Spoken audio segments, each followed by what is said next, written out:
Hi, everybody. Welcome. Welcome. I'm so glad you're here.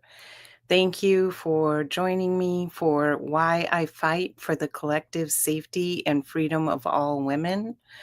Um, I just decided to hop on here because I've been, crying most of the day, honestly, reflecting on the life of the Honorable Melissa Hortman, who is the Speaker Emerita of the Minnesota House of Representatives, um, devoted mom and wife and beloved community member. And she was assassinated Saturday morning. And I've just been thinking a lot about her. I went on her LinkedIn profile. We are the same age. We both studied in Massachusetts around the same time. We're both lawyers. She became an elected official. She was a very, very successful elected official, got a lot of legislation passed for Minnesota families, for environmental protections. She was also instrumental in changing the use of force policy in the wake of George Floyd's murder. And she was just a really, really amazing woman. And when I saw that she was assassinated, it just hit me so hard. And if you're watching and you want to share, how her assassination has made you feel, please do, because I feel like she is what fragile white men fear the most, which is powerful, effective, um, empathetic women who know how to get things done and who are not afraid to speak up and to assert themselves. And I feel like her assassination uh, makes us all more vulnerable. And as I said in a LinkedIn post, I saw one of her friends, her Harvard Kennedy School classmate, post about her, and I shared her beautiful post. And I said, this is not a time for empathetic women, powerful women, to hide or to shrink. This is a time for us to step up and to be even bolder. And most importantly, to unite with each other across difference so that we can create safety and freedom for all women in our society. We will never be able to achieve safety and freedom individually. We can only achieve it collectively by working together. And we are going to be the ones, we empathetic, powerful women are going to be the ones to achieve safety and freedom for all women. It's never going to be given to us. As Frederick Douglass said, power concedes nothing without a demand. It never has, it never will. And he who would be free themselves has to strike the first blow. Without struggle, there is no progress. Okay? This is the time we are in.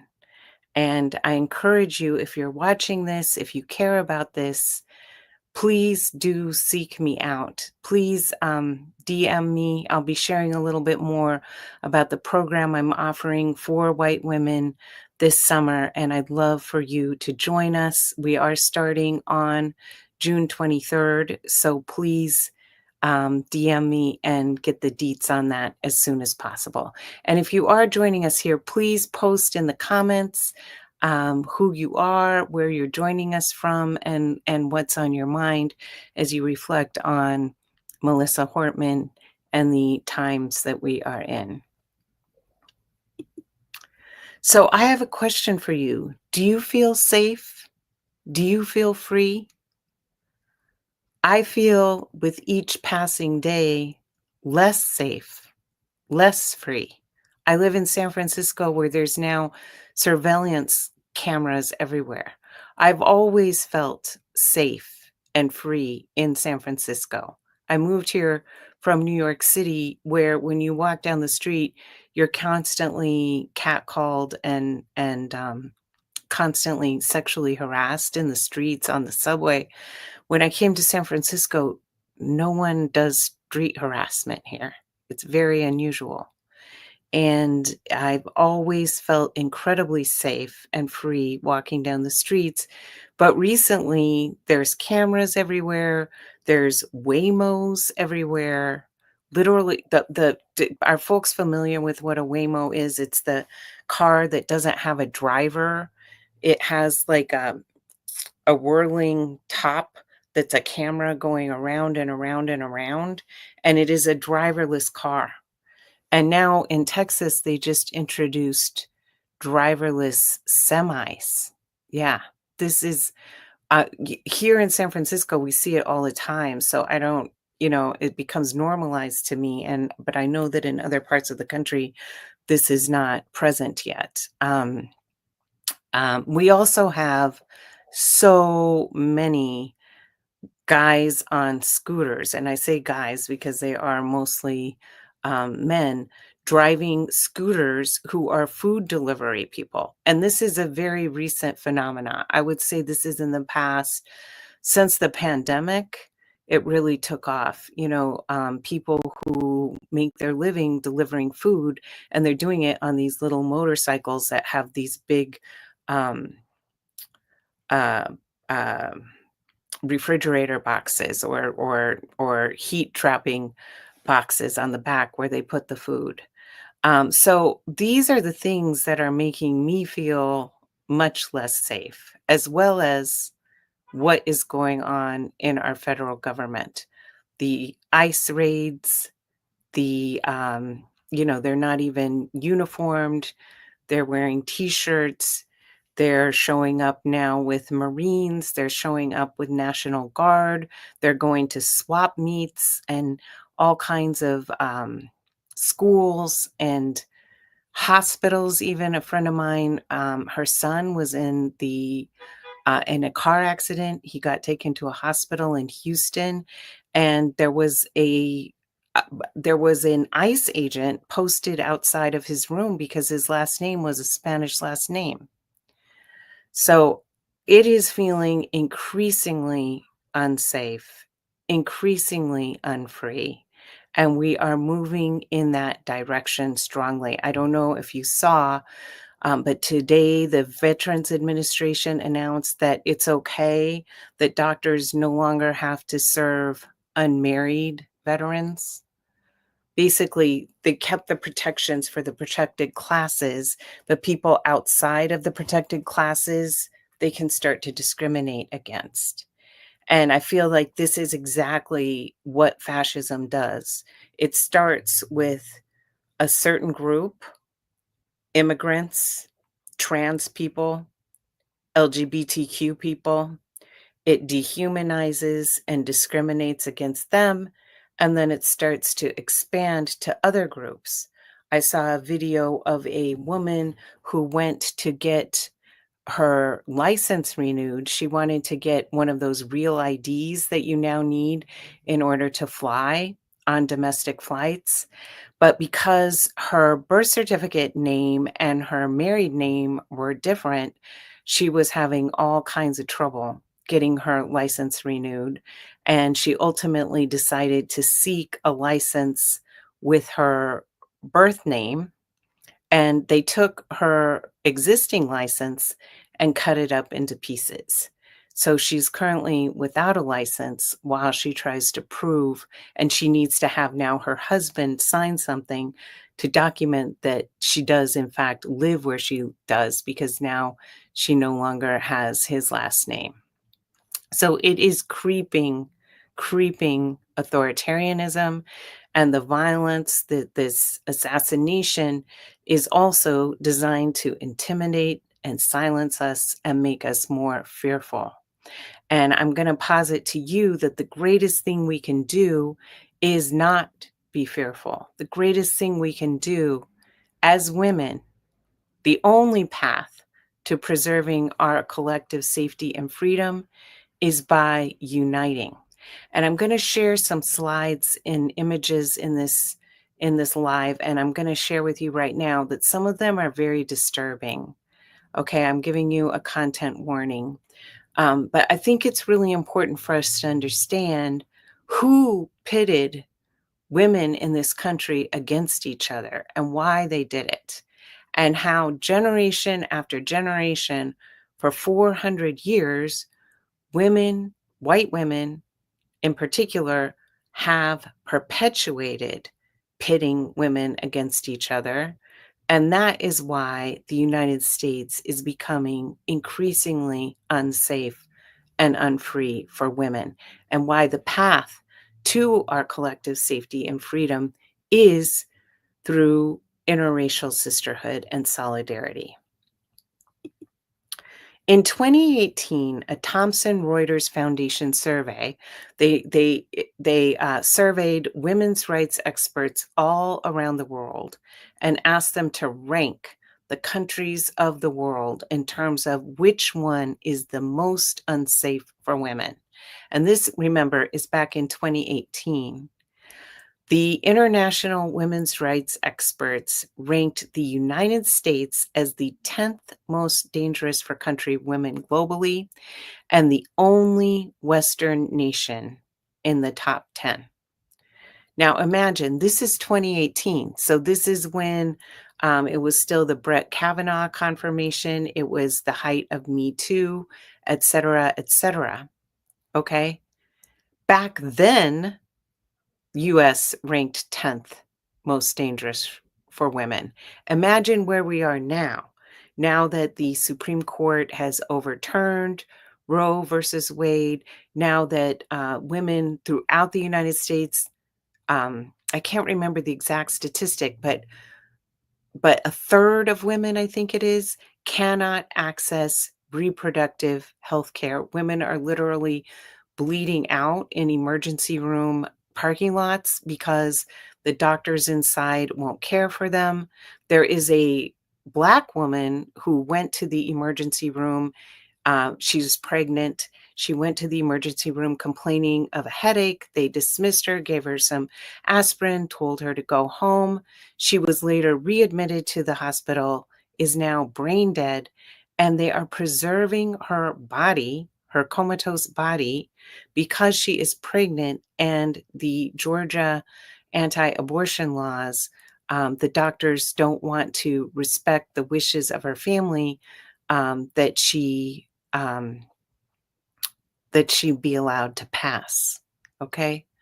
So there is so much happening with women's rights, not to mention all the women who are being torn away from their children through these immigration raids. I saw another video of a 50-year-old mom of girls who are in their 20s, and she decided to self-deport because she just didn't want to risk it anymore. And her daughters filmed this very moving video of them taking her to the airport in Tijuana so that she could go home with dignity. But then when I see these images of mothers, and they're tearing their kids away from them, the mothers are wailing. Every time I see it, it just pierces my heart, and it's just unbearable what is happening right now. Very dangerous country for women. This is an image depicting the way women have inflicted violence, and particularly white women inflicted violence on enslaved women. This is from the movie 12 Years a Slave. And we see the white woman who is the plantation owner's wife, a very brutal and violent woman. And she is so furious and jealous that her husband is attracted to and constantly raping one of the enslaved women. And so she strikes her face with a piece of glass. This is what happened during slavery. And the I highly recommend Stephanie Jones Rogers' book, They Were Her Property, which documents the role of white women in slavery and documents that white women were deeply engaged in every aspect of the slave trade, including the enforcement of slavery through interpersonal violence. So, this is how we were brought to this country as white women. This was our behavior. This is what we were rewarded for doing. This is what we were punished for not doing for hundreds of years. This is in our DNA. This is our intergenerational trauma, as well as obviously the tremendous intergenerational trauma experienced by descendants of enslaved people who were subjected to this violence from white women. And we've never had a reconciliation. We've never faced the truth. Instead of confronting our past, recognizing what was wrong, and repairing who the people who caused harm, repairing the people who were harmed, we harmed.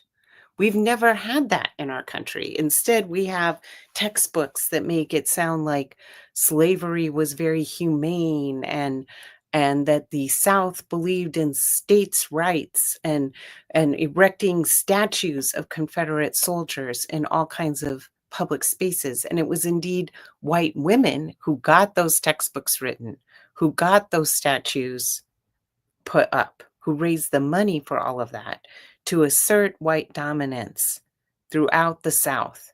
And this carried into the North as well.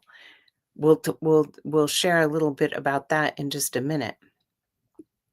And why were white women behaving in this way? When you go back in history, you see that white men literally imported white women to this country in order to make the plantation an intergenerational enterprise.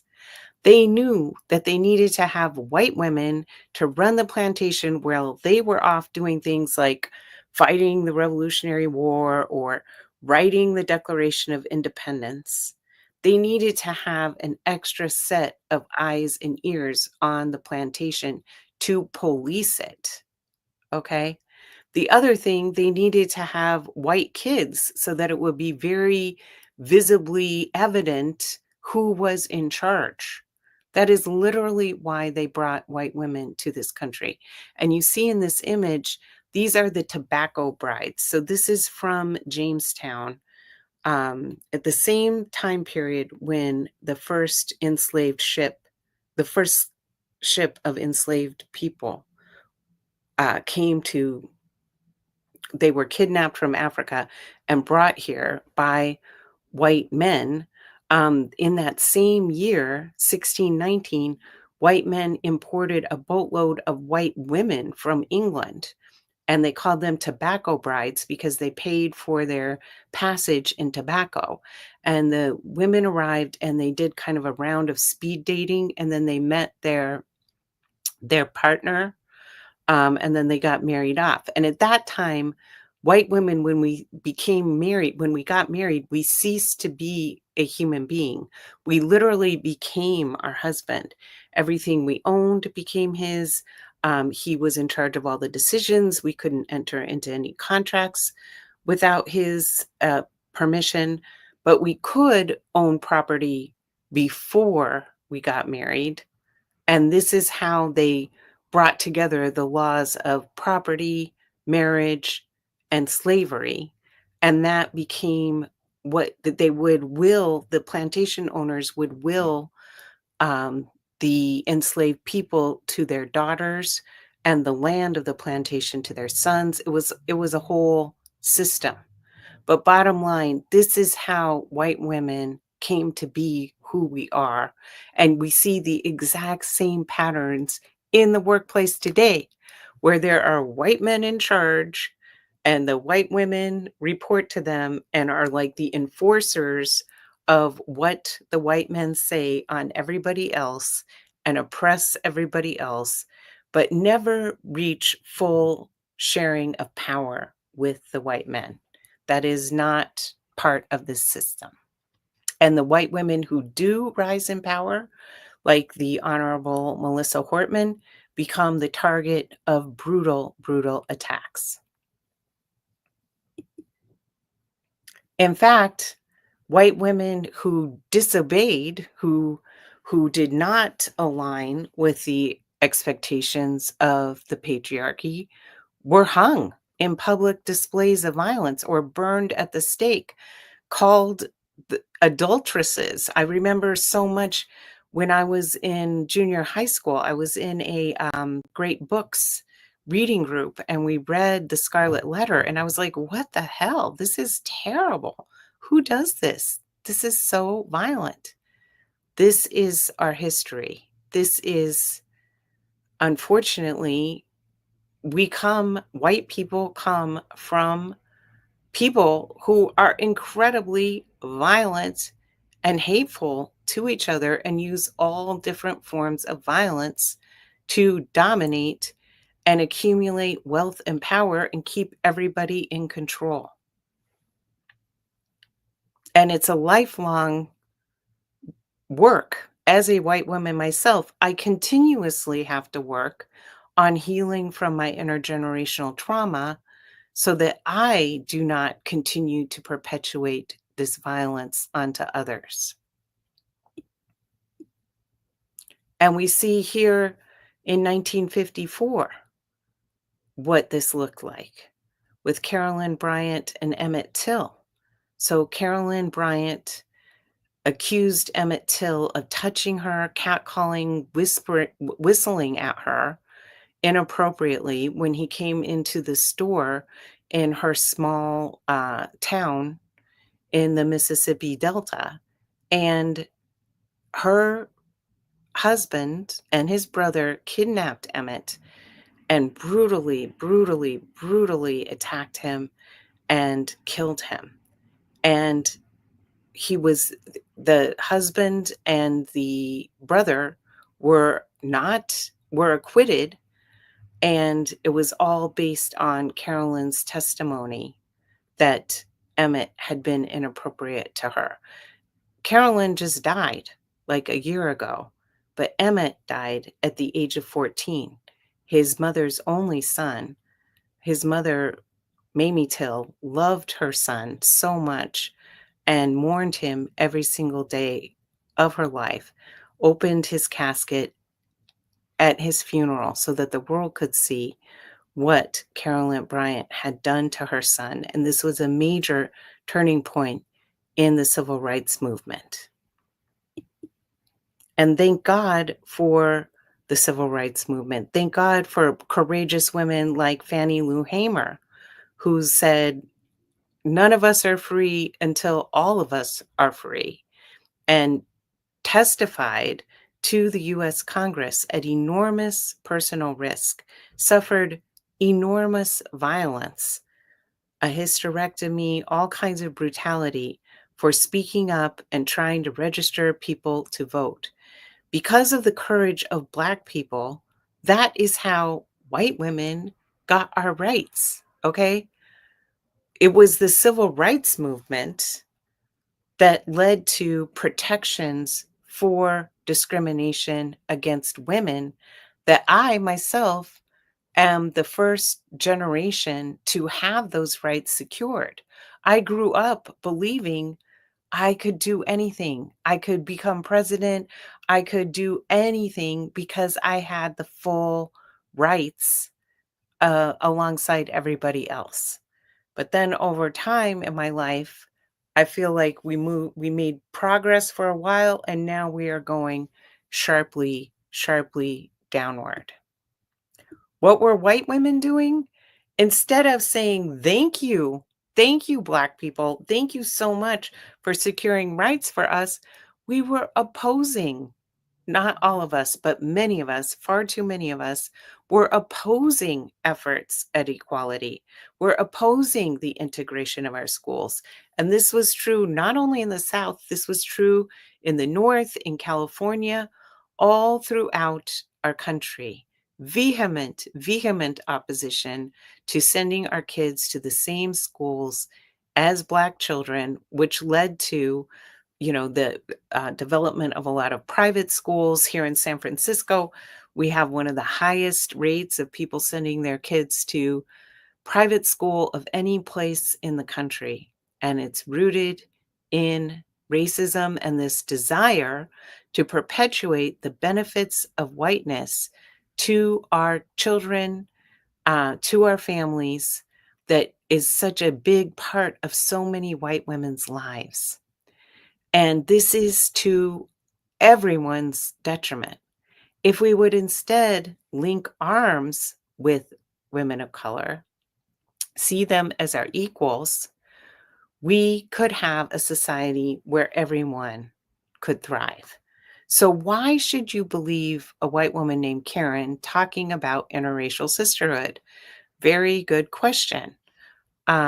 Here's a little bit about me and how I came to become the founder of Racy Conversations. We are a workplace workshop facilitation company. We've facilitated workshops on racism all throughout the country, throughout the Bay Area, in workplaces, in universities, in government agencies.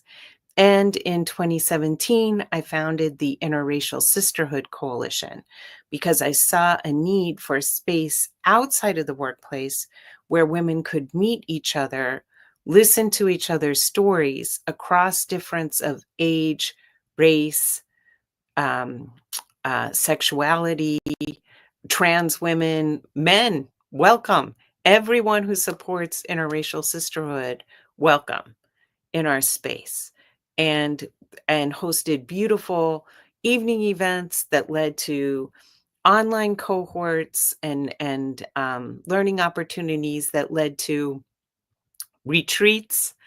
And now I'm about to offer another online learning cohort for white women. It starts on June 23rd. And we also have an upcoming interracial sisterhood retreat in Barbados, November 6th through the 11th. So, another reason you can trust me, I think I am the only white woman named Karen to have ever gone viral on the internet, in a positive way. So I was nicknamed a Karen with common sense on the internet. This is from Reddit.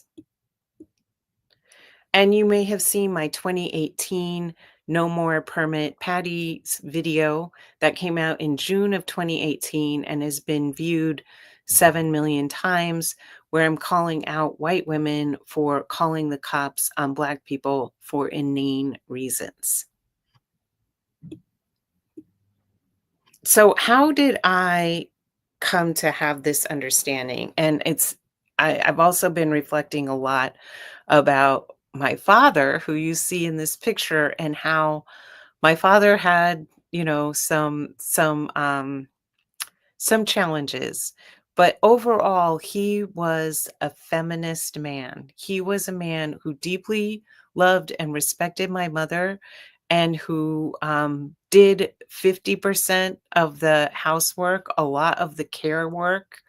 He, was vacuuming the floors and doing the dishes, and he always encouraged me to think for myself. So from a very early age, we read the newspaper, and I talked about my opinions about things, and he always encouraged me to have my own viewpoint and to not conform to what everybody else was saying. And I'm very grateful to him for that. It served me well.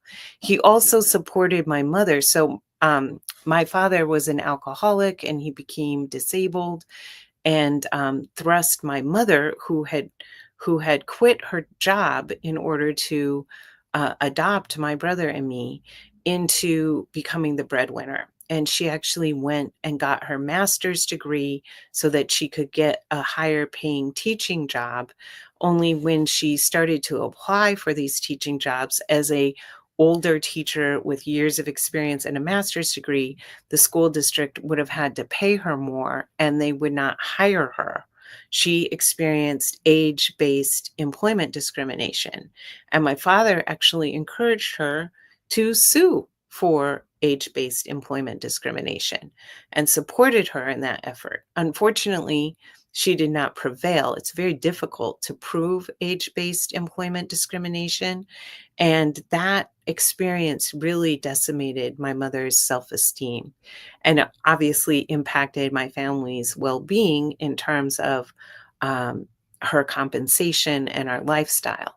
So I grew up sensitized to um, the impact of employment discrimination and the way that it impacts the person who experiences it and can really um, it really hurts. It really hurts. Um, I often use this slide to talk about the way my parents, who with the best of intention, were indoctrinating me into white supremacy at the same time, right? So I grew up learning from them that Dr. King that racism is terrible, Dr. Martin Luther King is wonderful, and the way to not be racist is to be colorblind and to treat everybody the same. But I never saw them actually interact with Black people because we grew up in what had been a sundown town, meaning a community where there was this billboard on the edge of town that said, "Welcome to Loveland, Colorado, a great place to live." And tacked underneath the sign was a hand painted sign that said, "We practice Jim Crow laws here." And that sign got taken down in the late 1960s, right around the time I was born. But the town was almost entirely white, and who's gonna be the first family of color to move to a place like that? So when I'm growing up there in the '70s and '80s, it's still an almost entirely white town. And I'm going to assemblies at my elementary school as part of Nancy Reagan's Just Say No that are all about, showing us films of Black people overdosing on heroin. So I'm getting all of these really sensationalized images about Black people, both at school and at home on TV. So as I grow up and I start to become more and more cognizant of racial inequality, I'm asking, well, why why is this happening? And the explanation I'm getting back, both at home and at school, is, well, we used to have terrible racism, but then there was a civil rights movement, and now opportunities are distributed equally. And some families like ours choose to work really hard, and that's why we have what we have, and other families choose not to. And that's why they're in the situation that they're in. And had I not done a whole lot of introspection study, looking at my own family history, I would not have realized that the whole reason my family is middle class is because of racist laws that allocated opportunities to them that were deliberately withheld from Black people, that were the stolen land of Native people. And here I'm talking about my great grandfather arriving from France with two of his brothers, making his way to western Nebraska and being able to acquire 160 acres of farmland from the government for a very small sum of money through the Homestead Act.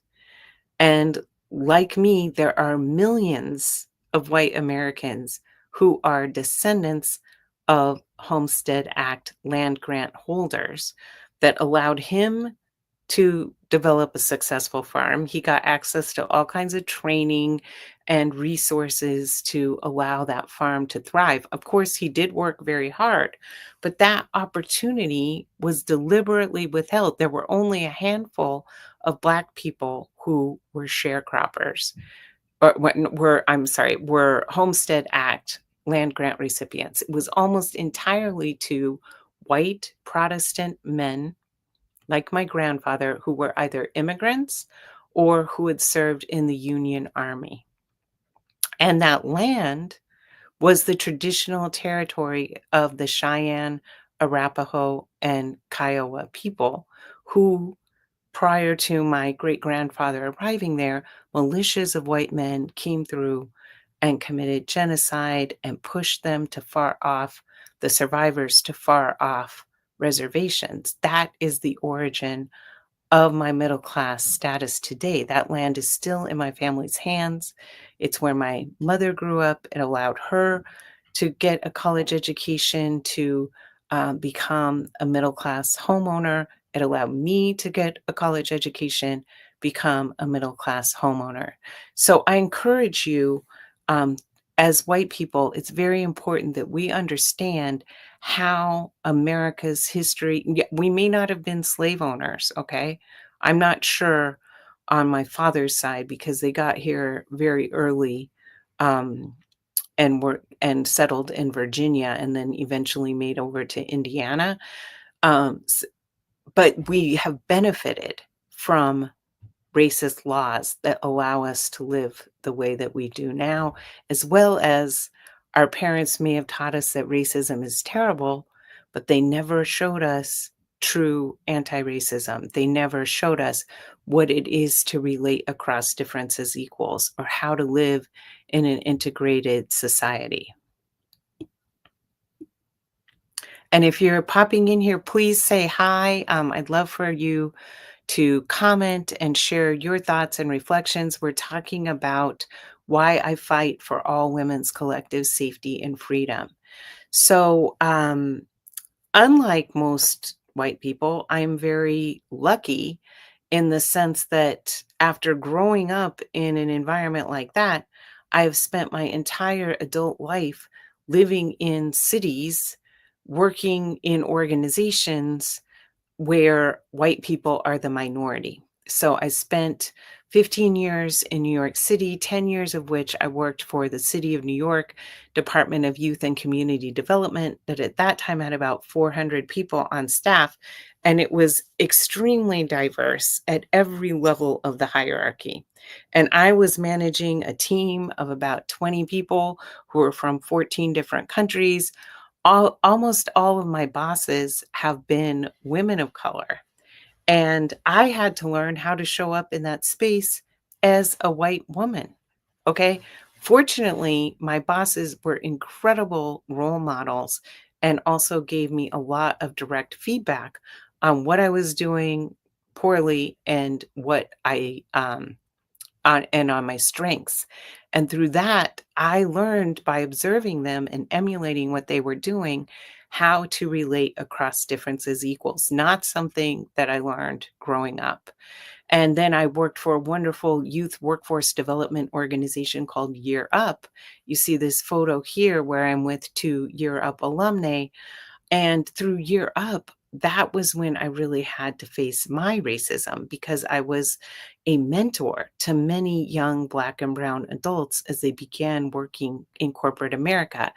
And this was as I sat across the table from them and listened to their stories, I realized how racist I was and also how much I had benefited from systemic racism. I did not understand systemic racism until I listened to their stories. And they are who motivated me to stop preparing young adults of color for the workplace and start preparing the workplace for young adults of color. That is how I came to found Racy Conversations. And I just feel so lucky to have very diverse, not only mentees, but mentors. And I call my mentees my best mentors because they've taught me so much. They've opened so many opportunities to me, as well as many friends. But I live here in the Bay Area, a majority people of color region in a majority people of color state. Yet 9 times out of 10, if a white woman invites me to something, almost every woman there is white. And when a Black woman invites me to something, I'm one of maybe 2 white women who are there. And this is what really led me in 2016 when I saw those election results and that the majority of white women had voted for Donald Trump. I was like, no, we need to start having conversations outside of the workplace where we can come together as women, heal our divides, and work together to secure our collective safety and freedom. And yes, as I mentioned earlier, that has led to online cohorts, retreats, um, a wide variety of events all throughout the country. This is my vision, y'all. This is actually a picture of our our January 2020 interracial sisterhood event in Oakland, California. I have a vision that someday in every county of the United States, there will be an interracial sisterhood circle. And in that circle, all women are welcome. You can get access to all kinds of support if you need to leave a bad marriage, if you need to find a job, if you need childcare, whatever it is, we all work together and provide that for each other, as well as we work together to change laws and policies. We work together to get elected. We work together to create safety and freedom for all women. I do not trust those on top. Those on high are never going to solve this problem, okay? They're not interested in it. It doesn't they derive wealth and power by keeping us isolated and fearful of each other and divided from each other. And so it benefits them. They're never going to make this country safe and free for women because they want to exploit our labor both in the house and in the workplace, okay? So we as women are going to be the ones, we have to be the ones from the grassroots up to say, no, this is not working for us. And we're going to work with each other across generation, across class. We are going to support each other. And this is how we will achieve equality as women. That's what it will look like. And I have a dream. You know how signs like this are so commonplace? We see them all over. They become second nature. Well, I remember when people were smoking everywhere, right? When it was totally normal to smoke on airplanes, um, in restaurants, all over the place, in offices. How did this change so quickly? Well, we knew from the beginning that smoking caused public health problems, right? That it led to cancer, emphysema, all these terrible things. But the tobacco industry was so powerful, they squelched all the studies. They donated tremendous amount of money to elected officials. And so there were little attempts to ban smoking here and there, but there was no kind of comprehensive ban on smoking until Michael Bloomberg got elected to mayor of New York City, which is not that long ago. Okay, um that's like 2000. It's like 25 years ago. And he said, "We are going to ban smoking despite tremendous opposition from hospitality, from restaurants, from tobacco. We are going to ban smoking in every workplace, including bars, restaurants, hotels." And he succeeded in doing it. And once that succeeded, other localities started to do it too. This is what I'm talking about. This is how we can change everything. Okay. But it only happens if we are organized. Okay. Working together and not pitted against each other. So what do I mean when I talk about interracial sisterhood? What does that actually look like? And it's interesting because Audre Lorde gave this speech in 1979 where she's talking about why did women fail to get the Equal Rights Amendment passed? why has women's progress in the United States been so limited? And she said, it's because we have no patterns of relating across difference as equals. We have only ever seen and experienced a hierarchy, right? Where white women are better than black women, and thin women are better than fat women, and young women are better than old women, and straight women are better than queer women. And so we don't know what it actually looks like for Black, white, all women of color to be peers, for women who are older and women who are younger to be peers, for straight women and queer women to be peers, and not to try to suppress or hide our differences, to actually openly acknowledge what our differences are and use them as fuel for our greater fight. Draw on our differences as a resource to get what we need accomplished. This is what we need, folks. This is what we need. She told us that way back in 1979. Imagine if we had listened to her then.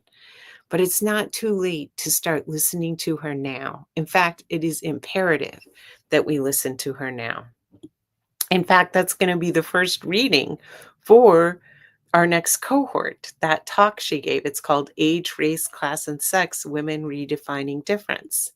So how I define interracial sisterhood is when women of different ethnicities work with each other for our collective good, and all women, including trans women, feel seen, heard, and respected. Okay? That we know how to relate with each other in a way that builds trust, that defies the 400 years of division and aggressive, violent behavior on the part of white women, that we learn instead how to see each other as equals, to not be fearful of each other, but to see each other in our full humanity and to actually have fun together, right? This is not just about like drudgery. This is actually joy. This is so much fun when we are in sisterhood with each other. It is really, really, really joyful and playful. So this is what I envision. That's another pick from that same event back in 2020. This shift in energy, this ability to listen, this open-heartedness and willingness to stay in community with each other and to actually build together. And we see this, that when one woman speaks up, in this case, this is Anita Hill testifying about the sexual harassment she experienced from Supreme Court Justice Clarence Thomas. She created space for Dr. Christine Blasey Ford to come forward and testify about the sexual assault she experienced at the hands of Brett Kavanaugh. This is we can't be what we don't see, right? When we see, oh, she um um Anita Hill was able to come forward at enormous personal risk and do that, gave courage to Dr. Christine Blasey Ford to do the same thing. Do you see how important this is? How having true sisters is so important to our advancement. Interracial sisterhood is the pathway to safety and freedom for all women. I cannot emphasize this enough. And we see this so clearly with the Honorable Melissa Hortman. The man who went after her has a security company. This is literally what he does. This is literally why he was able to impersonate a police officer. Who was protecting him? His white wife, who's also president of his security company and was in a car with a bunch of guns and money and passports. I don't know if she's going to be prosecuted. And we see also how law enforcement apprehended him, even though he was heavily armed, obviously extremely dangerous. Law enforcement apprehended him alive. And I'm not trying to say that he deserved to die in that apprehension. I'm saying all people who are suspects deserve to be apprehended alive and not shot at, as we see countless Black men being killed by the hands of police and Black women as well. So, what I'm trying to say is that we can never depend on more police for our safety and freedom. That is not going to work. What creates safety is community. What creates safety is sisterhood. What creates safety is women coming together to support each other. That's how we can break free of oppressive and abusive relationships and change our policies so that all beings can thrive. And I want to say, I am not anti man. I love men. I even love white men. Okay. As I said, I'm the daughter of a white man. My brother is a white man. I have plenty of white men friends and relatives who I deeply, deeply respect and value. I'm not saying all white men are terrible. I'm saying that white men themselves have experienced a lot of intergenerational trauma that shows up in the way that they behave. And I want white men to have access to the support and peers and role models that they need to go through their process of healing. And as bell hooks taught us, patriarchy harms men too. So we all need to work on our own path of journey of healing. And this is what leads me to my offering, Becoming Trustworthy Program for White Women. It's for white women who want to earn the trust of women of color so that we can secure our collective safety and freedom. But they may, these are white women who are um, deeply committed to anti racism, have taken anti racist courses, have read the books, all of the things, but who still remain largely in all white social circles and don't really know how to initiate and strengthen relationships across difference, how to build the emotional resilience and stamina, and to not aim for perfection but accountability. We're going to be working on that all summer so that we can deepen our connections with women of color, so that we can deepen our activism. I saw so many white women out on No Kings protests. It was beautiful to see you out there. White women who I've known, from my kids' schools and different environments, and I'd never seen them at a protest. I was very, very happy to see so many people together. Well, the next step is relational. The next step is building that community, okay? Building trust within the community, and then figuring out how to apply our skills and talents. There's so many things that need to be done to fight fascism. It's not just protests. There's all different kinds of things and ways we can fight. And there's ways that we can all apply our tools, our unique skills and talents and resources. And that's what we're going to be working on in Becoming Trustworthy. This is what specifically we're going to focus on is self-compassion, which is the foundation for everything, and community.